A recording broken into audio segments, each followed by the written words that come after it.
Saya sebagai Wali Kota Los Sumawe menyampaikan kepada seluruh warga Los Sumawe. Tadi saya sudah ketemu sama Menteri SDM dan saya menyampaikan langsung kepada Menteri SDM supaya agar yang pertama barcode untuk seluruh Aceh, khususnya Kota Los Sumawe untuk dihapus, dan untuk menjamin ketersediaan BBM di Kota Los Sumawe. Dan saya juga meminta supaya SPBU bisa 24 jam melayani masyarakat.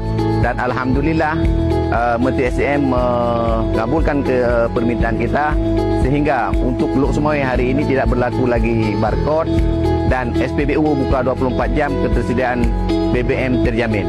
Hari ini saya sekarang berada di kantor Pertamina Patraniaga dan saya juga sudah ketemu dengan pimpinan Pertamina Patraniaga Kota Los Sumawe, dan dari pihak Pertamina juga menyatakan hal yang sama.